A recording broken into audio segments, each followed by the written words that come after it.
92,000 tech workers have been sacked this year, and Australia is the runner-up. It's a competition that no one wants to win.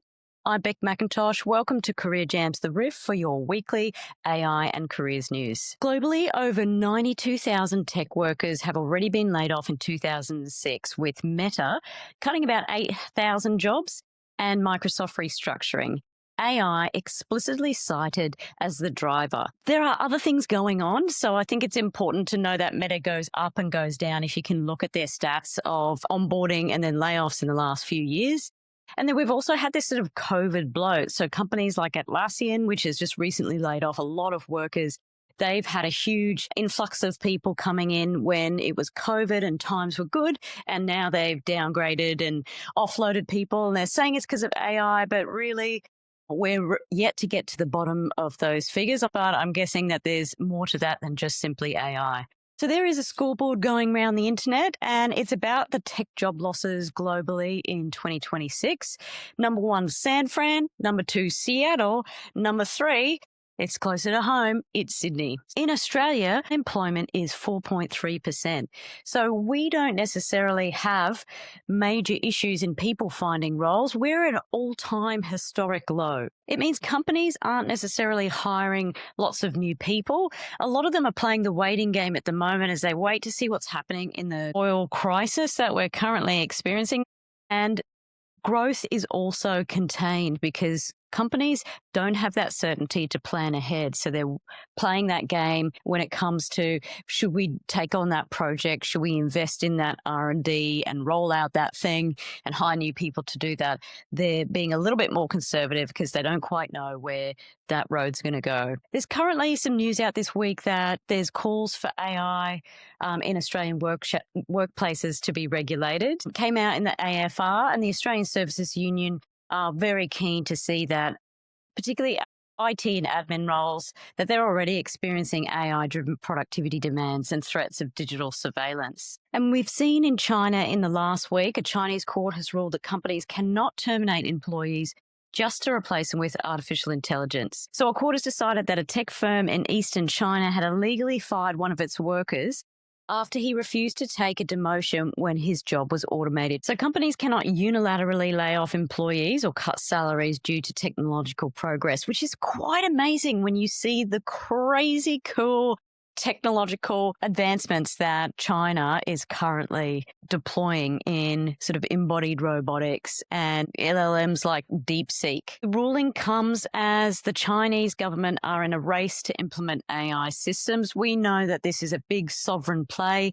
where countries want to win. We're talking VHS and beta at global country geopolitical level we've never seen before. Interestingly, at the same time, in the Chinese Communist Party, they've indicated a willingness to prioritize stability in the labour market as the country reckons with a slowing economy and elevated youth unemployment. There's a lot going on in each country, and the wave of AI acceleration is something that governments need to consider.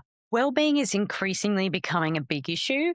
And it's not surprising that people are feeling anxiety in a lot of areas in their careers. We've got what's happening overseas and what impacts it will have in terms of job stability. We've got cost of living crisis with everyone feeling the pinch of costs across the board from mortgages to daily food bills going up.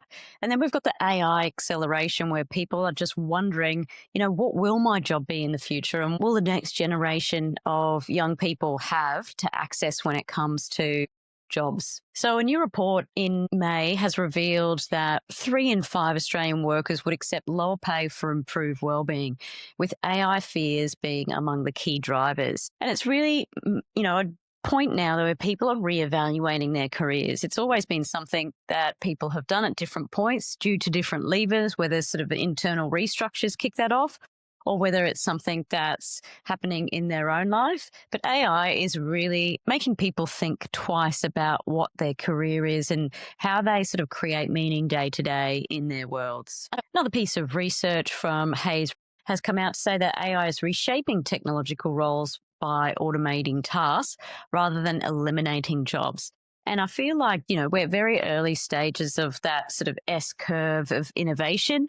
We're in that chaotic, early, messy stage where we're really not quite sure how AI is going to be embedded. What will it look like? It's sort of at the fringes at the moment where we haven't really seen the full result of what that technology adoption means. The piece of research is saying at this stage, software developers, data engineers, and AI engineers face the highest exposure to AI-led change, but human oversight, system design, and quality control remains central to delivery. Yeah. So it's interesting.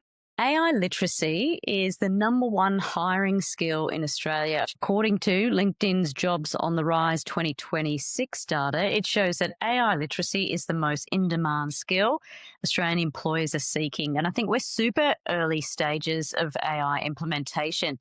So the biggest thing in an AI implementation is contextualization. If you think of taking that sort of ambient listening that they use in doctor's appointments, the big thing is that if you're putting that into a hospital, you've got different contexts within even the same implementation. You know, your geriatrics, orthopedics, and emergency going to look very different language, different pace, different workflows. And so knowing about AI, knowing about the deep expertise of what that implementation may mean in a clinical setting, that's going to give the edge to a few workers to be able to build that. But that's a short-term thing. It might start to evolve, but I think, you know, AI literacy, important to have awareness and understanding. And at this stage, it really, for some organizations, can give you the edge in terms of implementation and being ahead of that. They're saying that 8 in 10 global company leaders are more likely to hire someone comfortable with AI tools over more experienced, but a less AI proficient candidate. And I think it's just really that openness. It's a new technology.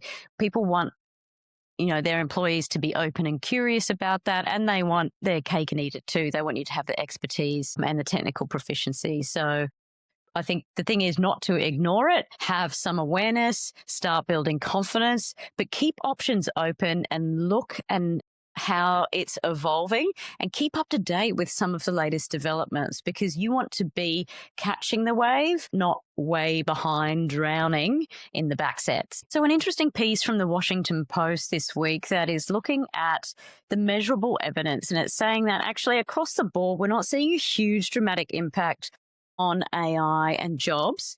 But of all of the workforce, it's the white collar jobs that are first in line for AI disruption.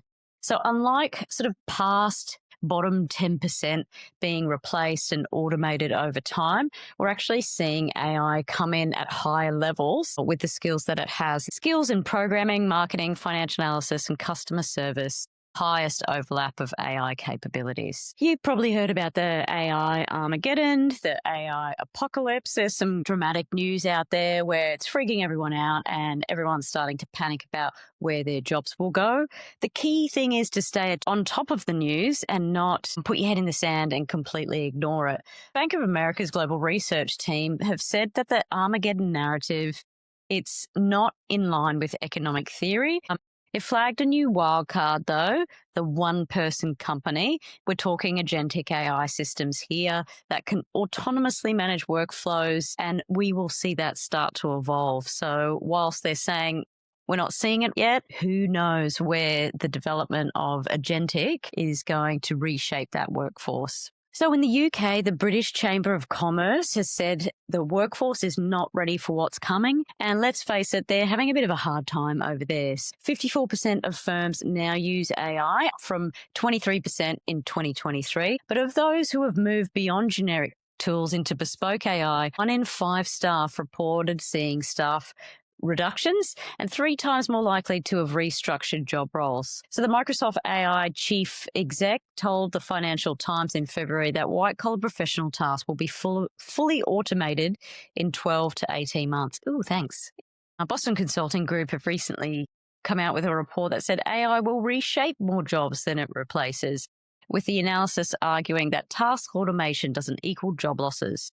So most roles will remain, but change substantially, reshaping what employees do and what companies expect of them. So here's what the starter's saying if you want to strip back all the doom and the hype and the apocalypse and the zombies are coming.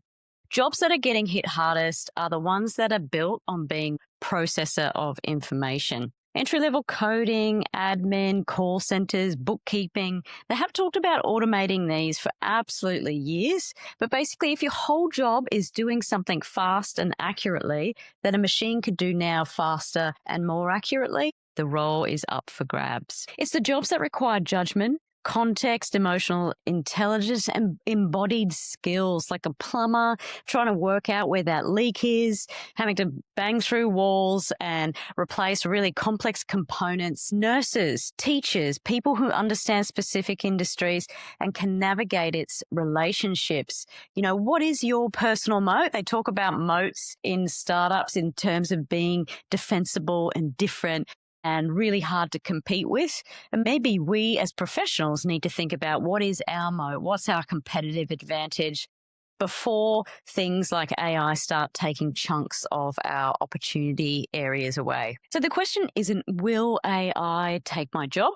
The question is, what does my job look like, task list, or does it look like an actual person? If you've spent 15, 20 years in developing specific expertise, navigating industries, understanding what makes humans tick, building your professional network, knitting people together, understanding where does the money move, you're not competing with AI. This is potentially your leverage. I'll be covering news that matters for people in the middle of their careers every single week, not the hot takes, but actual data and real stories of real people. And with at least one thing you can do about it, because commentary without action is just expensive anxiety. This week's one thing is in the video below, so make sure you click that. It takes 15 minutes with a cup of coffee.